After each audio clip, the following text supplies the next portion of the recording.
साथियों नमस्कार। DM institute Bhind के यूट्यूब चैनल में आप सभी का एक बार फिर से बहुत बहुत स्वागत है। आपने जिस प्रकार से हम देख रहे हैं कि पिछली कई क्लासों को बहुत अच्छे से पढ़ा है, जिसमें हमने वर्णमाला और शब्दों का वर्गीकरण लगभग पूरा कर दिया है, जिसमें हम दो टॉपिक पूरा कर चुके हैं। जैसे वर्णमाला हमने पढ़ ली है और हम शब्दों का वर्गीकरण पढ़ चुके हैं। अगला टॉपिक जो हम आज पढ़ने वाले हैं सबसे मोस्ट इम्पोर्टेंट भी है, और ये हमने कई बार छोटी छोटी क्लासों में इसको बार बार भी पढ़ा भी है। वचन वचन को हम बहुत पढ़ चुके हैं। कई जब हम छोटी क्लासों में भी पढ़ते थे तब भी हम वचन को हमने पढ़ा है। तो वचन क्या है, वचन कितने प्रकार के होते हैं, वचनों में कैसे हम उनकी पहचान करें कि यह एक वचन है या बहुवचन है या कौन सा वचन है, ये हम उसको कैसे पहचानेंगे। ये सारी चीजें हम आज वचन के बारे में जानेंगे। और एक ऐसा इंपॉर्टेंट टॉपिक है जिसमें से एक ना एक क्वेश्चन 101% आता ही आता है, क्योंकि हमको याद रखना है कि वचन ऐसा टॉपिक है जहां से एक नंबर आता है और वो हमें एक नंबर कंप्लीट अपना करना ही करना है। इसके लिए आपको ये पूरी क्लास शुरू से स्टार्टिंग से बिल्कुल बेसिक से हम बताएंगे, और उसको पूरी क्लास में जब आप देखेंगे तो आपका एक नंबर का एक वचन वाला या बहुवचन वाला जो भी क्वेश्चन आपका आता है उसको आप क्लियर कर सकते हैं। क्योंकि वचन से जो क्वेश्चन आता है उसको आप जब देखेंगे कि हम इस क्वेश्चन को सॉल्व कैसे करेंगे, क्योंकि बहुत सारी चीजें हमने पढ़ी हुई हैं लेकिन उनमें कुछ एरर मार्किंग रहती है, या एरर कहीं ना कहीं उसमें सॉल्यूशन करने की प्रॉब्लम रहती है, तो उन चीजों को हम जानेंगे। मैं इस आप सबसे एक बात और कहूंगा कि सब लोग जो जो लोग यूट्यूब पर इस क्लास को पढ़ते हैं उन सबसे यही रहेगा कि अपनी भी कोई रिक्वायरमेंट रहे, आपका कोई विशेष टॉपिक रहे, उसके बारे में भी बीच बीच में मुझे कमेंट्स के द्वारा बता दें। तो सबसे पहले हम वचन, तो वचन को हम हेडिंग डालेंगे कि वचन किसे कहते हैं। तो पहले वचन लिखना है कि वचन कहते किसे हैं। सबसे पहले हमें वचन की परिभाषा जाननी होगी कि वचन किसे कहते हैं, वचन क्या है या वचन की क्या परिभाषा है। तो सबसे पहले हमें वचन के बारे में जानना होगा कि वचन किसे कहते हैं। तो इस वचन को जानने के लिए हमें क्या करना होगा साथियों, वचन को जानने के लिए हमें वचन की परिभाषा को जानना होगा कि वचन की परिभाषा क्या है। वचन की परिभाषा को जानने के लिए हमें जो वचन की परिभाषा है उसको लिखना होगा। वचन का अर्थ होता है, लिखना होगा वचन, वचन का अर्थ होता है, वचन का अर्थ होता है। ये हम परिभाषा लिख रहे हैं कि वचन किसे कहते हैं। तो वचन का अर्थ होता है एक या एक से अधिक, एक या एक से अधिक व्यक्ति, अधिक व्यक्ति, एक या एक से अधिक व्यक्ति या वस्तुओं का, या या वस्तुओं का, वस्तुओं का ज्ञान कराने वाले, ज्ञान कराने वाले, एक या एक से अधिक वस्तुओं का ज्ञान कराने वाले शब्द, कराने वाले शब्द वचन कहलाते हैं। कराने वाले शब्द वचन कहलाते हैं। कराने वाले शब्द क्या कहलाते हैं, वचन कहलाते हैं। तो इसको मोस्ट इंपोर्टेंट है, इसको अच्छे से याद रखना है कि वचन कहते किसे हैं। तो वचन का अर्थ होता है एक या एक से अधिक, एक या एक से अधिक व्यक्ति या वस्तुओं का ज्ञान कराने वाले शब्द वचन कहलाते हैं। आप सबको बीच में सूचना है, ईएसबी ने वर्ग 3 का जो रिजल्ट है उसको अपडेट कर दिया है। उस पर मेरा एक वीडियो भी आप सबके लिए आने वाला है, जो पहले आ जाएगा आपको इस वीडियो से। तो आप उस वीडियो को देखें, उसमें क्या क्या अपडेटिंग है, क्या उसमें परिवर्तन किया गया है, वो मैं आपको अगले वीडियो, जो इससे पहले जो वीडियो आएगा उसमें मैं आपको बता दूंगा। तो याद रखना कि वचन का अर्थ होता है एक या एक से अधिक व्यक्ति या वस्तुओं का ज्ञान कराने वाले शब्द वचन कहलाते हैं। ये याद रखना है। अब इसमें कि वचन के प्रकार, तो दूसरी हेडिंग अपन को डालनी होगी कि वचन के प्रकार। वचन के प्रकार, वचन कितने प्रकार का होता है, या वचन के कितने प्रकार होते हैं, ये हमें सबसे पहले जानना होगा कि वचन कितने प्रकार के होते हैं। हम वचन को पढ़ चुके हैं, हमने अपनी स्टार्टिंग वाली क्लासों में भी पढ़ा है, जब 5वीं 6वीं 7वीं 8वीं जब भी पढ़ते होंगे, तो हिंदी में वचन जहां पढ़े होंगे या जब पढ़े होंगे तो दो प्रकार के होते हैं, एक वचन और बहुवचन। लेकिन संस्कृत में वचन 3 प्रकार के होते हैं, एक वचन, द्विवचन और बहुवचन। तो इसे याद रखना, कंफ्यूजन में कभी कभी होता है तो लोग इसमें भी वो ऑप्शन लगा के पूछ लेते हैं 3, तो 3 को याद रखना कि वो संस्कृत में होते हैं। हिंदी में 2 ही वचन होते हैं, एक वचन और बहुवचन। तो हिंदी में जो प्रकार है वचन की, वचन 2 प्रकार का होता है, वचन 2 प्रकार का होता है, या वचन के 2 प्रकार होते हैं, ऐसे भी लिख सकते हैं। वचन के प्रकार, वचन के दो प्रकार 2 प्रकार होते हैं। वचन के कितने प्रकार होते हैं? तो साथियों याद रखना कि वचन के 2 प्रकार होते हैं। हमें ये याद रखना है कि वचन के 2 प्रकार होते हैं। हिंदी में वचन 2 ही प्रकार के होते हैं, संस्कृत में वचन 3 प्रकार के होते हैं। तो पहला वचन का प्रकार है एक वचन, एक वचन, और दूसरा है बहुवचन, बहुवचन। तो इसको हमें अच्छे से याद रखना है कि हिंदी में वचन 2 प्रकार के होते हैं, संस्कृत में वचन 3 प्रकार के होते हैं। ये डिफरेंस याद रखेंगे तो क्वेश्चन को हम आसानी से समझ सकते हैं। वचन को जानने के लिए हमें उसकी परिभाषा जाननी होगी कि एक वचन की क्या परिभाषा है, बहुवचन की क्या परिभाषा है, तो उसके हम लिखेंगे। लेकिन हमने वचनों के प्रकार पढ़े कि वचन 2 प्रकार के होते हैं, पहले हमने वचन की परिभाषा पढ़ी, अब हम वचन के प्रकार पढ़े। अब हम एक वचन की परिभाषा जानेंगे कि एक वचन किसे कहते हैं, एक वचन किसे कहते हैं, इसको हमें जानना होगा। आज की क्लास हमारी वचन की है, आज हम वचन टॉपिक को पूरा करेंगे। और याद रखें कि हमने 2 टॉपिक पूरे कर लिए हैं, जिन्हें हमें पूरे रेगुलर, अगर हम इस क्लास को पढ़ रहे हैं, डायरेक्ट आते हैं इस क्लास में और वो क्लास छूट जाती है, तो हमें समझ में नहीं आएगा, इसलिए हमें एक साइड से पढ़ना है। अगर कोई रिक्वायरमेंट है किसी की कि नहीं सर इसको पहले पढ़ाया जाए, तो हम वो टॉपिक पढ़ सकते हैं। जैसे वर्णमाला और शब्दों का वर्गीकरण का पूरा टॉपिक बाय नोट्स के साथ, फुल नोट्स के साथ मैंने पढ़ाया है, उसे आप पूरा पढ़ के आए, और आप जब उस क्लास को समझेंगे तो इस क्लास को आसानी से जान सकेंगे। आगे हम एक वचन की परिभाषा लिखेंगे। एक व्यक्ति, एक व्यक्ति या वस्तु के बारे में, एक व्यक्ति या वस्तु के बारे में ज्ञान कराने वाले, ज्ञान कराने वाले शब्द, एक व्यक्ति या वस्तु के बारे में ज्ञान कराने वाले शब्द एक वचन कहलाते हैं, एक वचन कहलाते हैं, एक वचन कहलाते हैं। इसको अच्छे से याद रखना है कि अपने भी सीधी सी बात है, अगर इस परिभाषा को भी हम याद नहीं रख पाते हैं तो हमारे लिए सबसे अच्छा है कि जहां भी एक व्यक्ति या एक वस्तु की बात की जा रही होगी वहां हमेशा एक वचन ही होगा, कुछ एरर छोड़ के। वो मैं आपको लास्ट में भी जब ये दोनों वचन पढ़ा दूंगा तो कुछ शब्द ऐसे होंगे जो लगेंगे कि हमको एक वचन में है लेकिन वो बहुवचन में प्रयोग किए जाएंगे, और कुछ लगेंगे जो बहुवचन में है वो एक वचन में प्रयोग किए जाएंगे। वो मैं आपको ये क्लास जब खत्म होते होते उसको आपको पता होगा। तो एक वचन की परिभाषा आपको याद करने के लिए ये याद करना होगा कि एक व्यक्ति या वस्तु के बारे में ज्ञान कराने वाले शब्द क्या कहलाते हैं, एक वचन। जैसे एग्जाम्पल में हम लिख सकते हैं,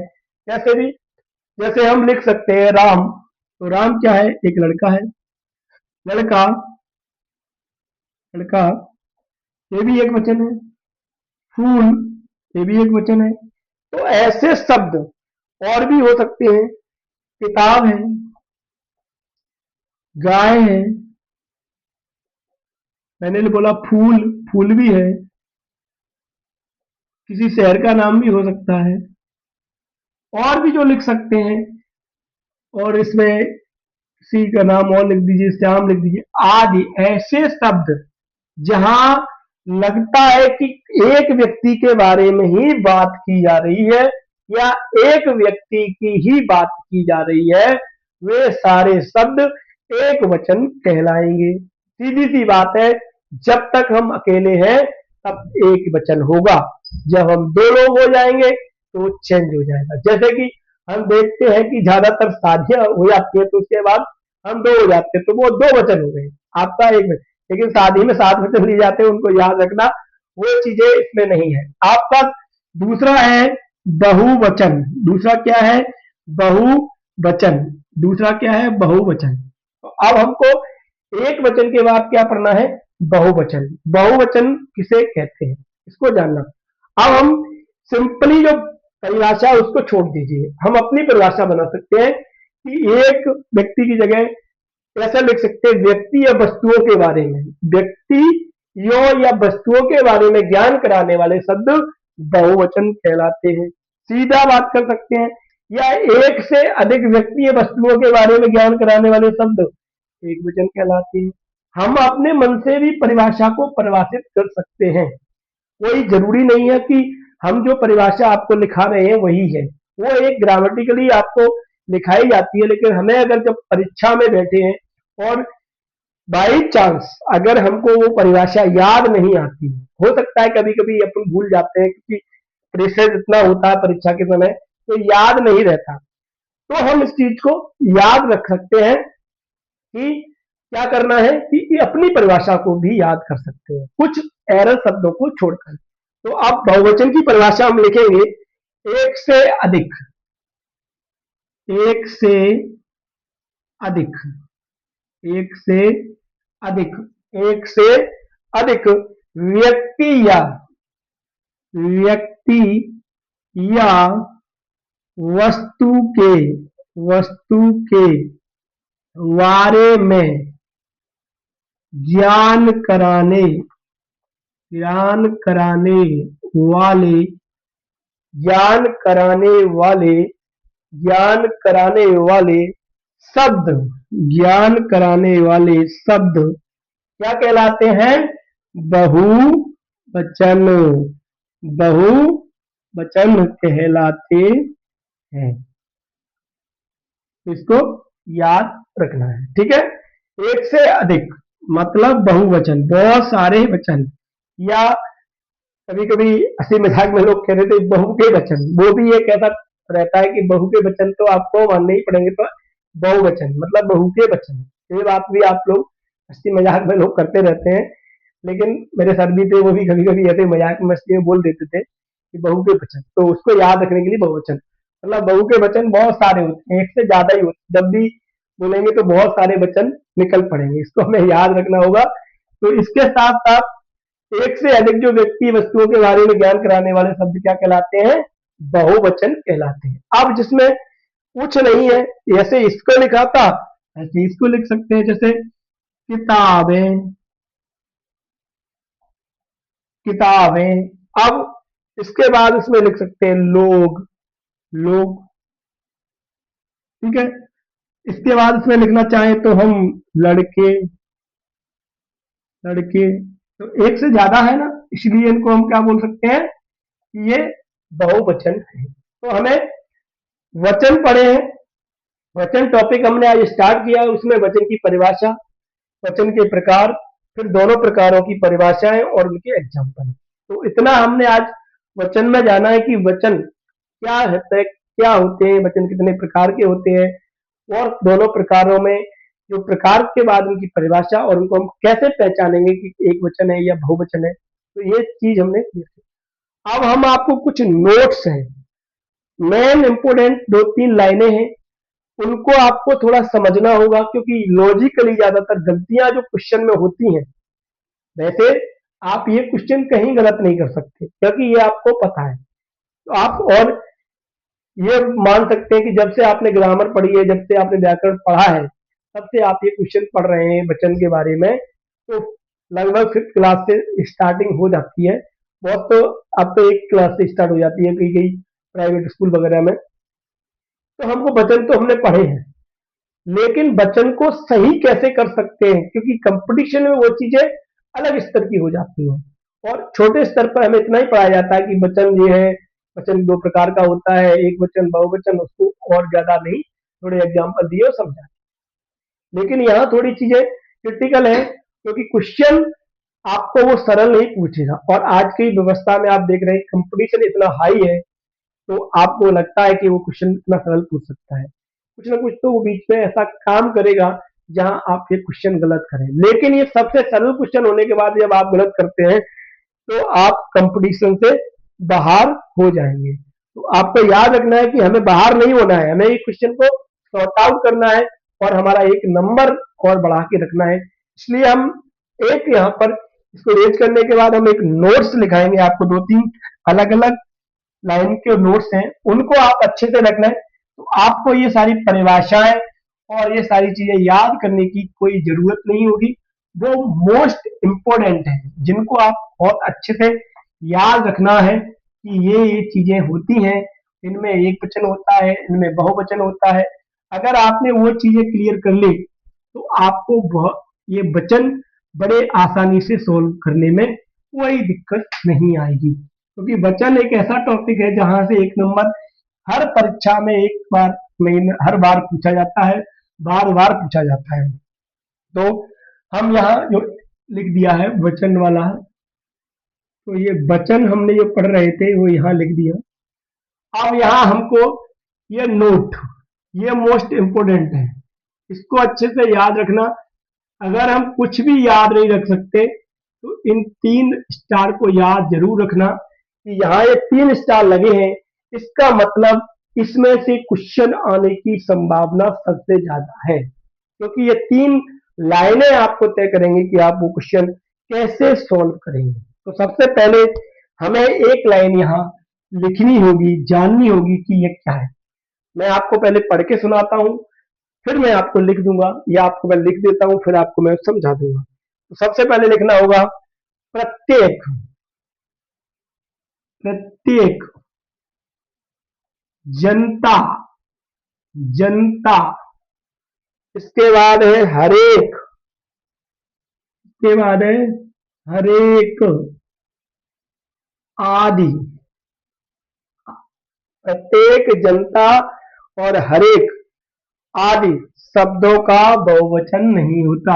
आदि शब्दों का, आदि शब्दों का बहुवचन नहीं होता, नहीं होता। ये मोस्ट इंपोर्टेंट लाइन है एकदम। इसको कह सकते हैं कि पेपर में 101% इसमें से एक क्वेश्चन आता ही आता है। अब क्या होता है कि हम प्रत्येक का मतलब क्या सोचते हैं कि एक से ज्यादा, हम ज्यादातर यही समझते हैं कि प्रत्येक का मतलब होता है एक से ज्यादा, लेकिन प्रत्येक का मतलब प्रति एक, प्रति एक मतलब एक एक अलग अलग हो गया। तो प्रत्येक का मतलब होता है एक ही, एक बात, व्यक्ति की बात कर। जैसे हम बोले मेरी क्लास में प्रत्येक बच्चा होशियार है, तो बच्चा होशियार है मतलब जब उसको हमने यूज किया कि प्रत्येक बच्चा होशियार है, हमने ये तो नहीं कहा प्रत्येक बच्चे होशियार है, प्रत्येक बच्चा होशियार है, क्योंकि बच्चे जब बोलेंगे तो प्रत्येक शब्द का प्रयोग ही नहीं कर सकते हम वहां पे। तो हमें याद रखना है कि प्रत्येक बच्चा या प्रत्येक बच्चा, प्रत्येक बच्चे तो नहीं बोलेंगे ना, इसलिए प्रत्येक क्या है, इसका कोई बहुवचन ही नहीं होता, प्रत्येक हमेशा एक वचन में ही यूज किया जाता है। ऐसे ही जनता शब्द है, अब जनता का आप क्या बहुवचन बना सकते हैं, जब भी देखना वहां जनता खड़ी थी, तो जनता का कोई बहुवचन ही नहीं होता, क्योंकि जनता में सारे लोग आते हैं, लेकिन सारे लोगों को आप बहुवचन में गिनती कहीं भी जनताएं, जनताओं ये शब्द नहीं है। हरेक, हरेक जैसे प्रत्येक का मतलब होता है हरेक, हर हरेक हरेक व्यक्ति को ये फूल देना है, तो प्रत्येक व्यक्ति अलग अलग हो गया, व्यक्ति सारे हैं लेकिन है सब अलग अलग, एक एक करके हैं, एक एक एक, ऐसे अपन मान सकते हैं कि एक व्यक्ति अलग है, एक व्यक्ति अलग है। अब इसको अपन बोलेंगे कि हर एक को फूल दो, तो इसको भी देना, इसको भी देना, इसको भी देना। याद रखना, तो ऐसे शब्दों का क्या होगा, कोई बहुवचन नहीं बनेगा, ये भी याद रखना। दूसरा है, दूसरा जो नंबर है उसमें याद रखना, ये बहुत इंपॉर्टेंट है, मैं कह रहा हूं इनको आप पढ़ लेंगे तो आपको वचन में कोई भी प्रॉब्लम नहीं है, इसको अच्छे से याद रखना। अब है प्राण, लोग, दर्शन, प्राण, लोग, दर्शन, आंसू, आंसू जो लिखते हैं अपन, आंसू, हस्ताक्षर, हस्ताक्षर, इसके बाद है ओठ, ओठ, आदि का प्रयोग, आदि का प्रयोग, आदि का प्रयोग, आदि का प्रयोग हमेशा बहुवचन में होता है, प्रयोग हमेशा, हमेशा बहुवचन, बहुवचन में होता है, हमेशा क्या होता है, बहुवचन में होता है। आगे इसमें लिखेंगे, इसमें और एक थोड़ी सी बात लिखनी है, सम्मानीय, सम्मानीय बोलते हैं, सम्मानीय, जिसको सम्मानित करते हैं वो, सम्मानीय व्यक्ति का नाम लेने पर, सम्मानीय व्यक्ति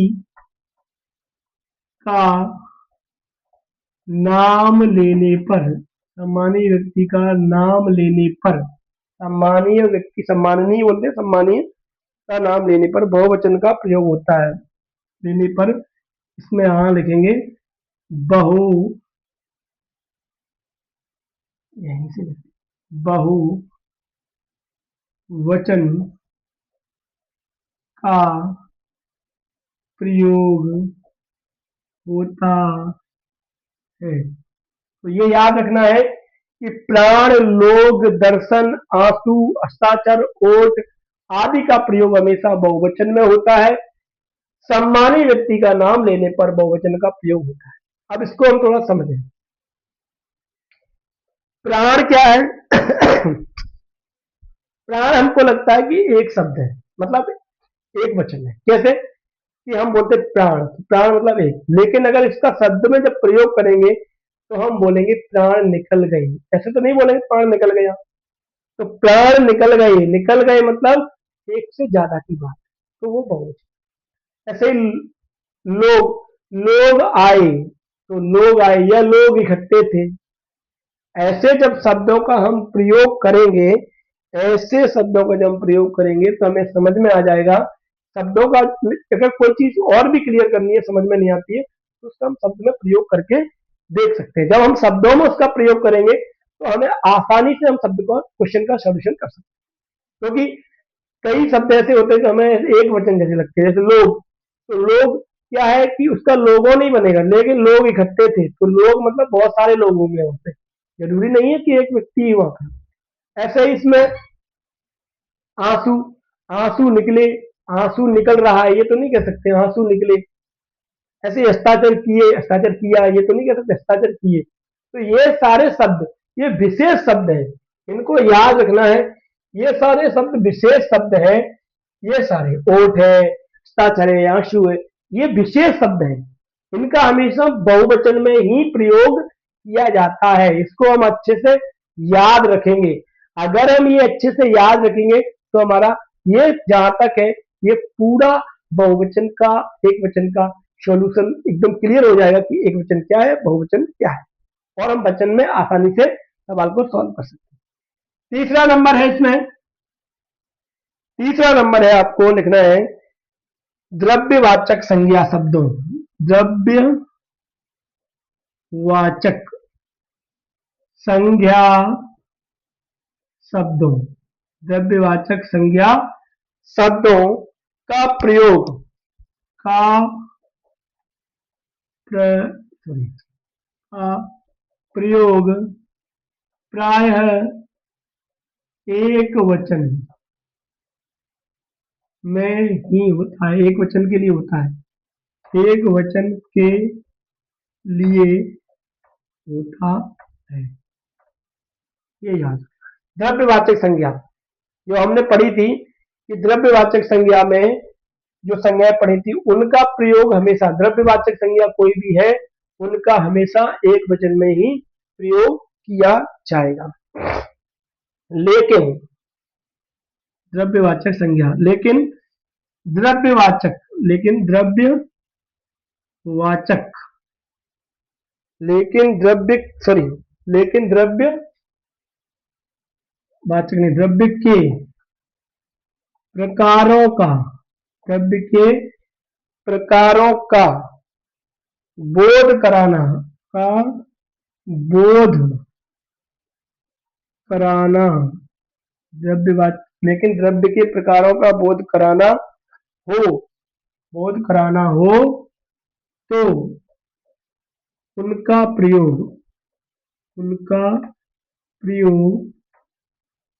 बहुवचन बहुवचन बहुवचन में होता है, बहुवचन में होता है। ये तीसरा most important topic sorry most important note है कि द्रव्यवाचक संज्ञा शब्दों का प्रयोग प्राय एक वचन के लिए होता है। द्रव्यवाचक जो संज्ञा शब्द पढ़ेंगे उनका प्रयोग हमेशा एक वचन के लिए होगा, लेकिन द्रव्य के प्रकारों का बोध कराना हो तो वो बहुवचन में प्रयोग किए जाएंगे। ये अच्छे से याद रखना, क्योंकि हम इस चीज को पढ़ लेंगे और इसको नहीं समझेंगे तो क्वेश्चन गलत है। तो द्रव्य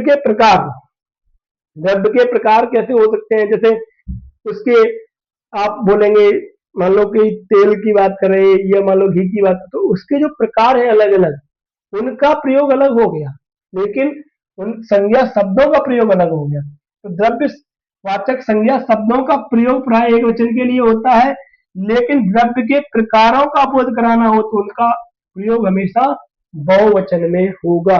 इसको अच्छे से याद रखना है।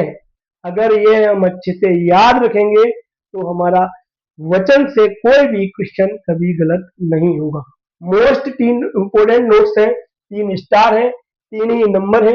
इन तीनों नंबरों को आप अच्छे से याद करके रखेंगे तो आपका वचन से कोई भी क्वेश्चन कभी गलत नहीं हो सकता।